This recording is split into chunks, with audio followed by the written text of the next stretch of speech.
This program is rated PG. It contains themes and scenes which may not be suitable for very young audiences. Parental guidance is advised.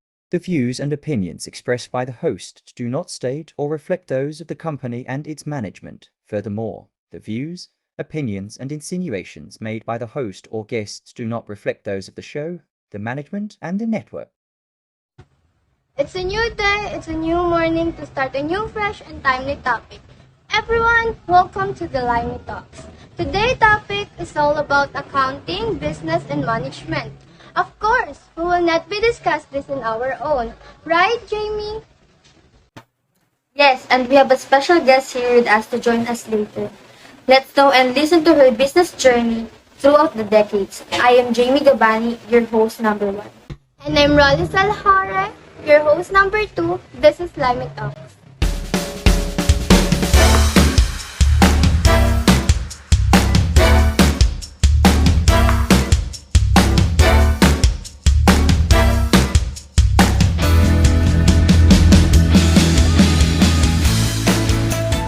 Before we introduce our special guest, we all know that building a business is really hard. Right, Rolicel? I totally agree with that. There's so many ups and downs when you are building a business, even if it's just a small business. Thankfully, our guest will share her business journey with us and with you guys. Let us welcome our special guest, the rightful owner of her own clothing business called Word Shop. Please welcome Miss Alcrisha Evangelista. Hi, thank you for inviting me. Who knew the rightful owner of clothing business is just around our age? How amazing! So, Miss Alcrisha, would you like to share with us your business journey? Are you sure, guys? Because it's really a long story. Of course, we'd love to hear your story. Let's just say I was already a business-minded kid years ago. Tawagan ko kaya si Carla, Carmela, and Quincy kasi may babalita ako sa kanila. Pwede kaya tumatawag sila Alicia, anong meron? Hello, Carla? Anong ganap mga sis? Kamusta naman? Eto, nagbabantay pa rin kay Lola. Ingat kayo dyan ha. So, going back to Alcrisha, anong ganap mo for today? So, sis. Eto na nga, may balak na naman akong gawin. At Kesa, magkaroon na naman ng business, no? Hala, bakit nahulaan mo? We know you naman na Inday. Napaka-business-minded mo kaya. True, nung grade 8 pa nga lang tayo, nagbebenta ka na ng kung ano-ano sa school. Correct siya banda ron. Guys, I'm planning to start a clothing business. Okay, so paano natin sisimulan yun? Kukuha muna ako ng mga products sa Shopee. Tapos, kapag online ko na, tsaka kayo bebenta. Then, kapag malaki na yung kita, may pangkukunan na ako, so I can expand my business. Pero syempre, maghahanap muna ako ng mga resellers para maayos yung flow and maganda yung kita ng business. Dati pa lang talaga gusto ko na ng clothing business kasi di ba, mahilig ako mag-upay-upay tapos magbenta ng mga pilad clothes ko. So, are you willing to face some struggles ba while building your own clothing business? Oo naman, as long as alam ko yung worth, go lang. Okay, sige. You have our full support, sis, ha? So, by the way, thank you for telling us about sa plan mo. Good luck sa clothing business journey mo. Love you! Yun let's go!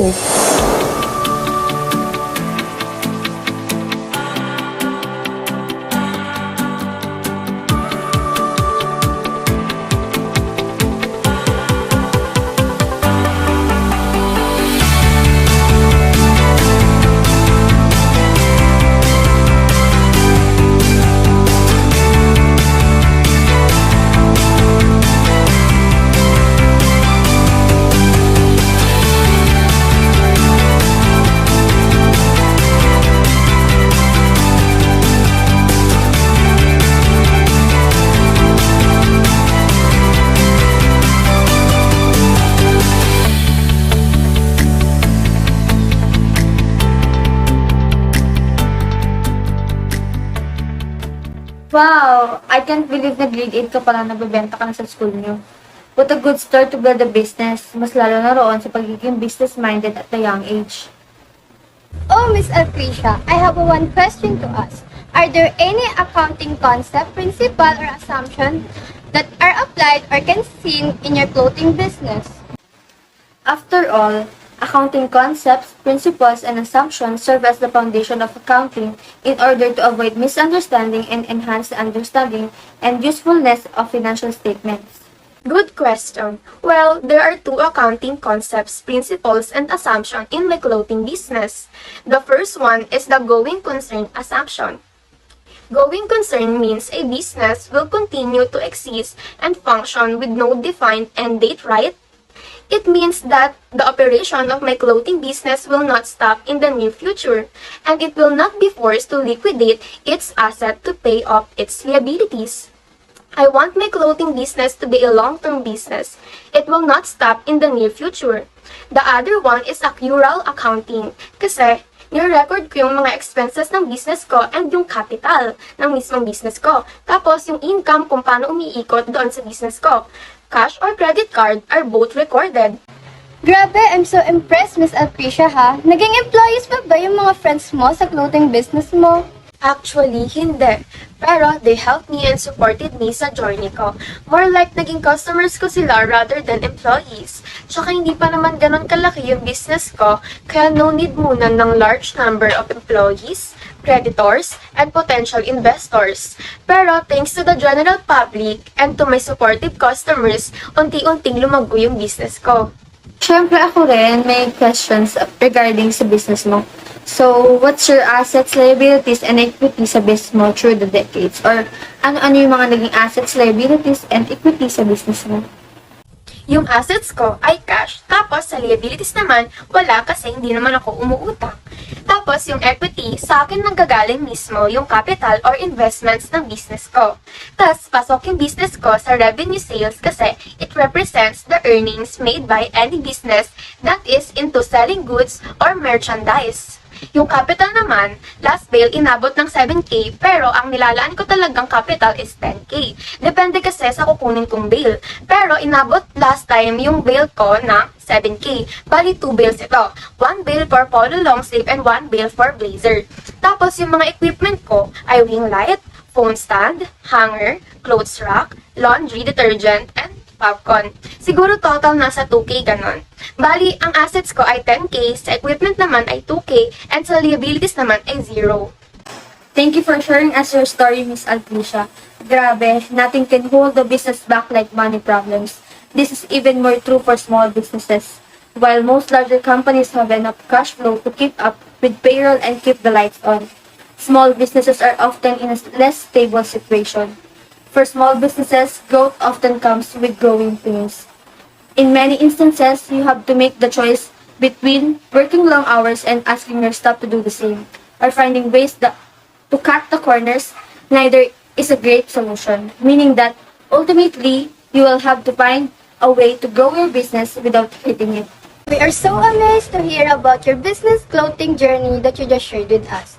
Thank you so much for being our special guest here in Limey Talks. Care to share some words of wisdom with them, mostly to those people who are planning to start a business or to those people who already have a small business like you? For those people who are planning to start a business or to those people who already have a small business like me, a big business starts small. Great ventures start from small beginnings. And that includes your small business. Owning a small business can be incredibly rewarding. But to make your small business a success, you need to prepare for the challenges you will face. Thank you for sharing some words of wisdom as a businesswoman. At dito na nagtatapos ang usapang accountancy, business and management mula sa Limey Talks. It's a wonderful day, wonderful morning, and thank you so much, Miss Alcricia Evangelista, for joining us here today.